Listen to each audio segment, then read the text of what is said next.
It's Friday. Black gloves are on. It's not much else left to say, but it's wear your sneakers Friday. Let's get it.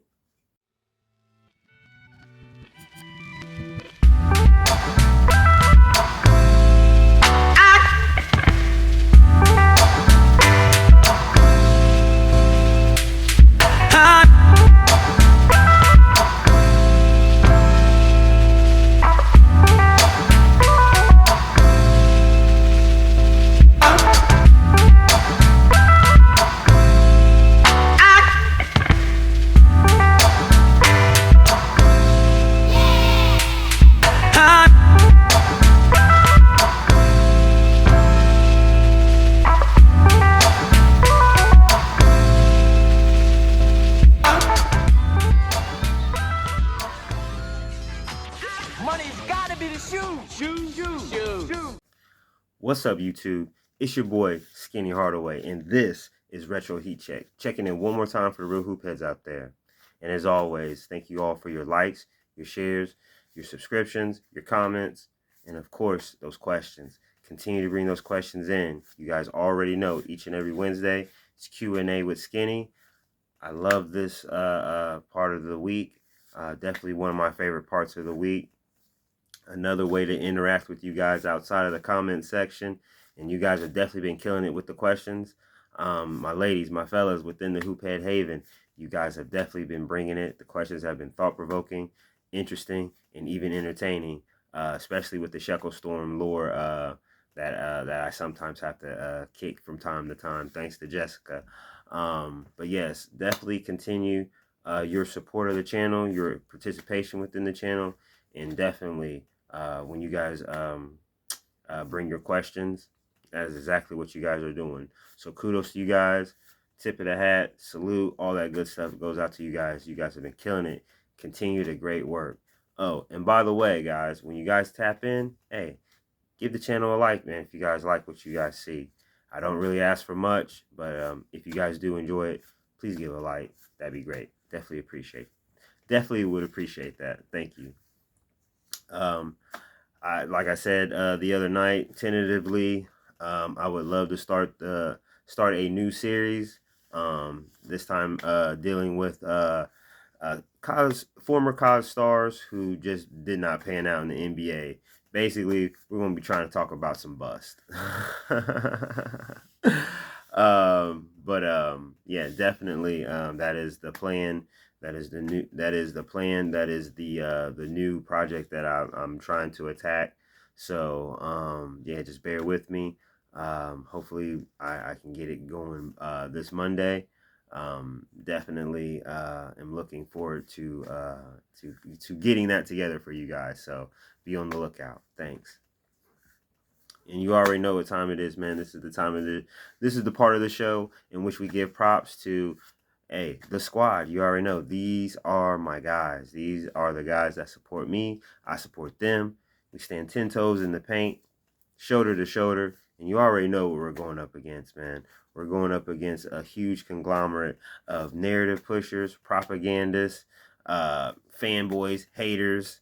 And you already know, man. It's just it's needed. It's needed in today's basketball basically environment in which people are trying to erase the past, disrespect the past, basically getting away from the true essence of the game.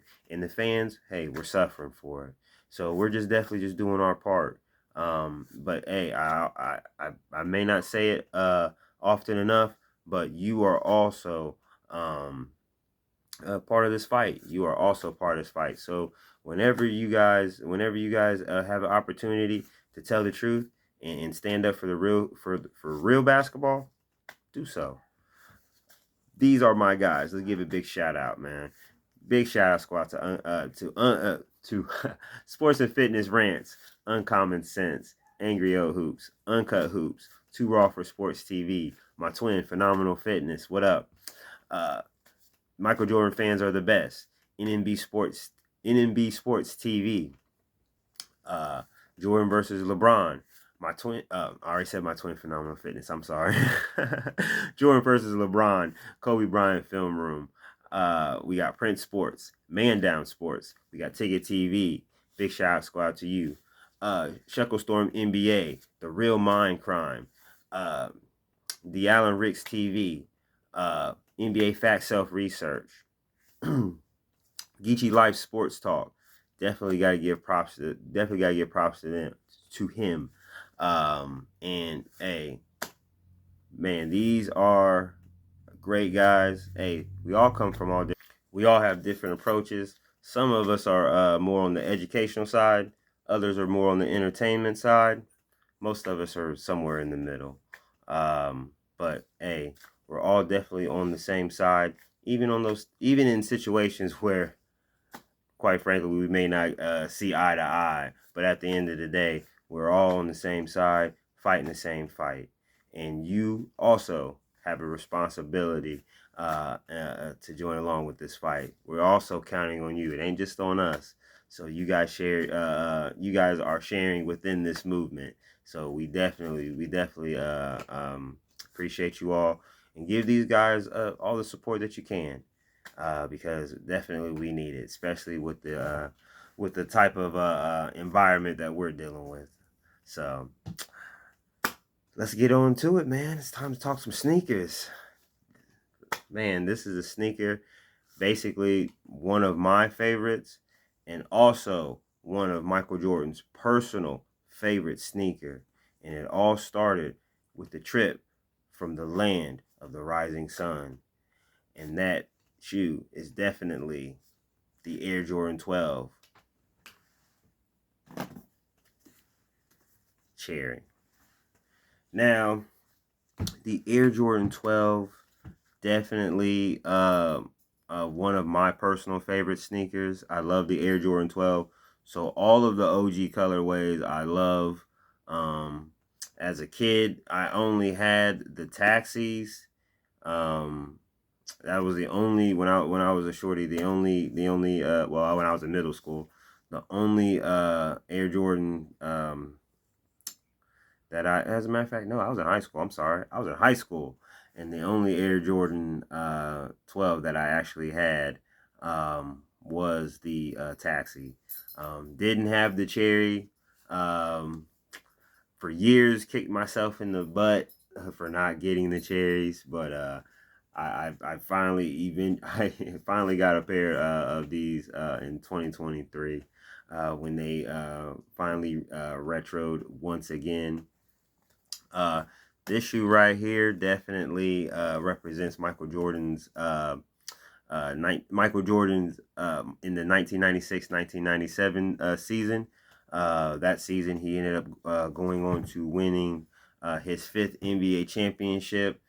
Michael Jordan that year averaged 29.6 points a game, 5.9 boards, 4.3 assists, played all 82 games. He was a scoring champ, MVP, Finals MVP, NBA champion, an All-Star, first team All NBA, and first team All Defense. So once again, Michael Jordan consistently putting in work, which led to more jewelry. But yeah, that was pretty much like the surface level. But let's dive a little bit deeper into the sneaker. All right. And like I said, this shoe right here is on the short list of Michael Jordan's personal favorite sneakers. Yes, when the Air Jordan 12 came out, the cherry is the shoe that he wore the most throughout that whole season. This was the shoe that he literally gravitated towards every chance that he got, whether it was home, whether it was on the road. More than likely, you saw Michael Jordan rocking the cherries. The taxis, I'm sure he liked the taxis, but I'm sure I guess for him, there was something about that cherry red that Michael Jordan just loved so much. These debuted in 1996. These also re-released in 2009. Now I have to say, the 2000 through the early 2010s, basically retro Air Jordans, there were more misses than hits, and it was mainly due to the basically oh man, I just drawing a blank, drawing a blank on the materials. That's the word. Drew a blank on that. The materials. I have to say the 2023 rendition. I'm so glad that I got the 2023 rendition, because this is the closest, as far as specifications are concerned, the closest to the OG from 1996. Definitely the materials are as close to perfect as you can get, especially the tumble leather. The tumble leather. You have the faux snakeskin leather around the mud guard, as you can see, the red mud guard. Then you have the red outsole. Zoom Air. This shoe right here is actually the genesis of the Zoom Air technology. This whole midsole is Zoom Air with a what they call a phylon finish. That's what they call this. This is basically white tumble leather with varsity red faux snakeskin phylon mud guard, like I just said. You got the black accents on the tongue as far as the Jumpman. You got the famous 2-3, as you guys can see. Says 2-3. You guys already know. 2-3. Black with inside the sock liner. Right here, the black, the fat pull tab on the rear. You see the 23 on the back with the Air Jordan. You know, the famous words, quality inspired by the greatest player ever. Yeah, you had a brush steel. You have brush steel right here on the eyelets, and if you look very closely, see the small details. You see the jump man's in there. Like I said, man, you had the carbon fiber, the extra large carbon fiber plate with the herringbone white and black zigzags to just give it a little bit of a different look, break the monotony of the black and red on the bottom. Definitely a really, really dope shoe.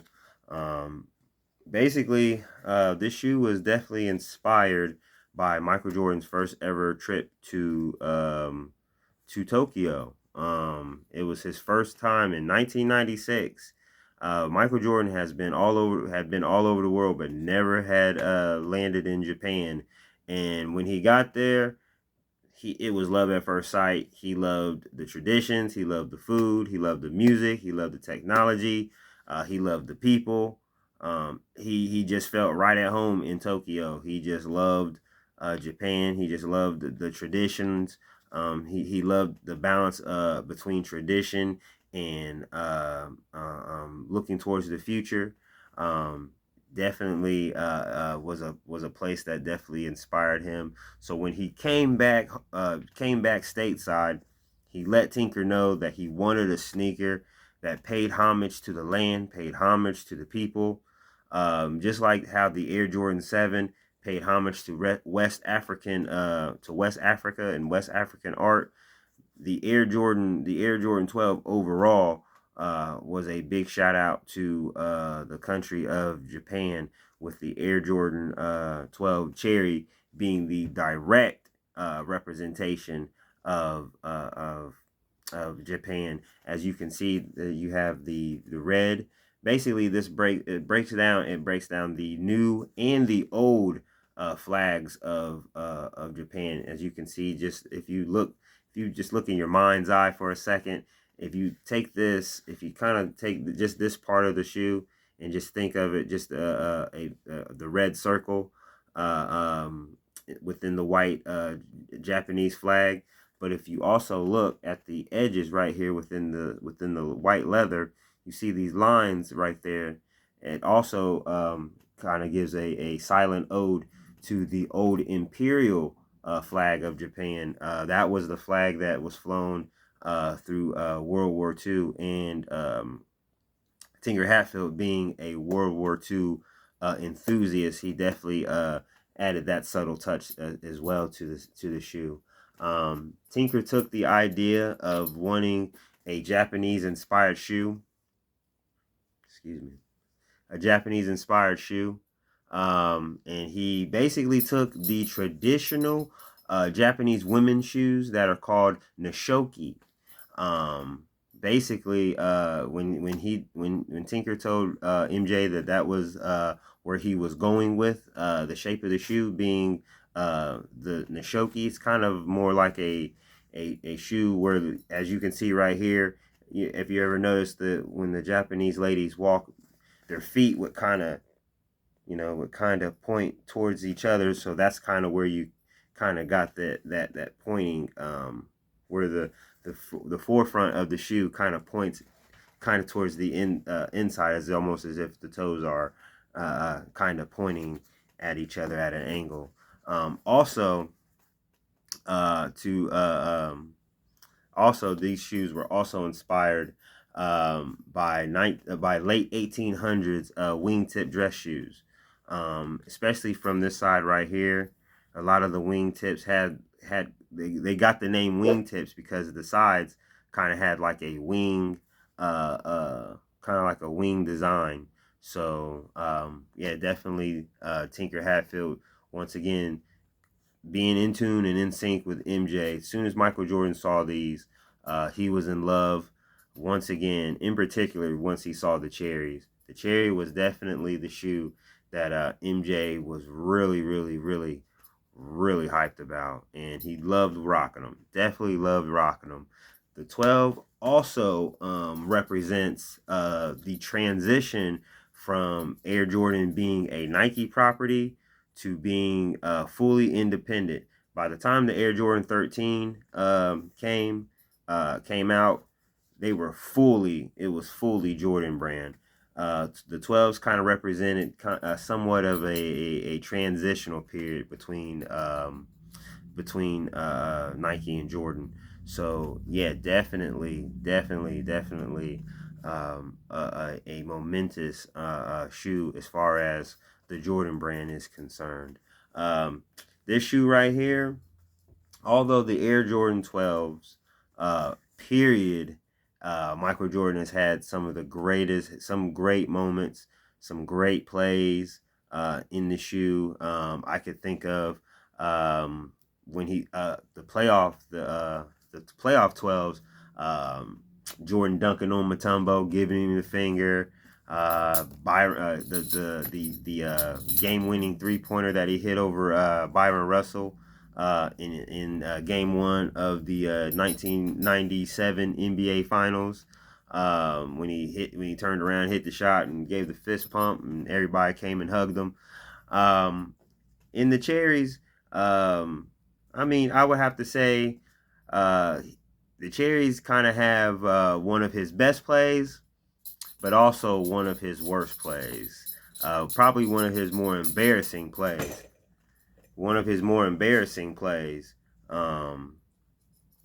And that was his best play was when he dunked on Bob Sura going baseline. That was probably one of his nastiest dunks in his career, and also the infamous and also the most infamous play, probably one of the more known embarrassing plays in Michael Jordan's career, when AI got him with the crossover at the top of the key. Yes, Michael Jordan was rocking these when AI crossed the hell out of him. But yeah, definitely, Allen Iverson definitely had his moment. He definitely had a moment, but as usual, Jordan ended up winning the game. But yeah, definitely the AI crossover on Michael Jordan was definitely a play that will always live on. And Michael was wearing these on the floor. Man, yeah, definitely, yeah, definitely one of those plays that will live on. As far as when these dropped in the streets, man, the streets. I mean, by then Tinker Hatfield was in a groove. Jordan was just clicking like clockwork. Everybody, I mean, anything that Jordan put on, um, anything Jordan put on his feet and rocked on the floor, everybody was wanting to get him. The I definitely love the commercials of the Air Jordan 12. If you ever check out the commercials, definitely check those out because they're really really cool. Especially the Frozen Moments commercial where I think that was like the first time that you kind of saw that Matrixy type of when you know how like they move fast and then they go slow motion, like they're going like, and then they go back to moving normal like that. That's kind of like what the commercial was definitely famous for. That was probably the first time that I had seen that kind of cinematography in film. Period. That was one thing about Jordan commercials. They were always interesting and innovative. But yeah, the Air Jordan 12, that whole campaign was just basically a perfect campaign. Um, the Air Jordan 12 from the second that they dropped, but including the cherries. I definitely when I definitely saw the cherries, I definitely loved the color. Definitely loved what they look like. I remember Cincinnati would wear these with their white uniforms, and oh man, it was just chef's kiss because at that time they were Jordan brand, and UC had all of the dope the dope Jordans because they shared the same colors as Chicago. So anything that Michael was wearing, Cincinnati was wearing, and seeing the guys rocking these down at the old Schumacher Center was definitely a treat to see. Man, this is a shoe that definitely goes down as one of the greatest sneakers in Nike history, Jordan history, sneakers period history. The Air Jordan 12, definitely a shoe that was all about tradition meeting technology, East meets West. I mean, old and new, all of that coming together. It was definitely a perfect combination of all of these things. I love the shoe. Definitely one of my favorite sneakers. The cherry. I'm glad that I did not pass up on these in 2023. Well, when they were supposed to come back out in 2023, I had already had these on my calendar. I wasn't going to miss out, but but I have to say, the the, the 2009 renditions weren't the best, and I think that's partially part of the reason why uh, I didn't want to mess with them. I didn't want to mess with them back then. The materials, like I said, were kind of iffy, but these, oh man, it's almost 1 to 1. It feels just like they felt in '96. Um, but yeah, this is a shoe that um, you can't tell the story of Michael Jordan without these. In particular, in particularly the cherries. Um, this is one of Michael Jordan's weapons of choices, one of his personal weapons of choices on and off the floor. Man, and it's such a beautiful shoe, such a simplistic design, yet so much technology, so much lore, so many stories that these shoes tell. And I challenge you all to, check them out. Check out the history of these sneakers. Learn something about them beyond just wear your sneaker Friday. So just giving you guys just a little few nuggets on a great sneaker. Um, But with that being said, it's Friday. It's Friday. It's Friday. It's Friday. The weekend's here. Um, it's summertime. The weather's feeling good. I mean, plenty of things to do. Just want you guys to have fun, enjoy yourselves this weekend. Love on your families, love on them babies. Tomorrow is not promised. Be a blessing, not a burden out here. Man, be a good citizen. Be responsible. Be respectful. Man, take care of yourselves, man. If you can be a helping hand, lend that helping hand if you can. A clear head and good intentions in your heart, and you're out of here. You already know how it is, man. You already know what it is, man. Just want you guys to have fun, be careful, stay out of trouble. Talking to you, Cam. Stay out of trouble. Man, and we'll reconvene once again right here on Monday. And with that being said, it's your boy Skinny Hardaway, and this is another episode of Retro Heat Check in the books. And with that being said, I'll leave you with these words. Peace. And wear your sneakers.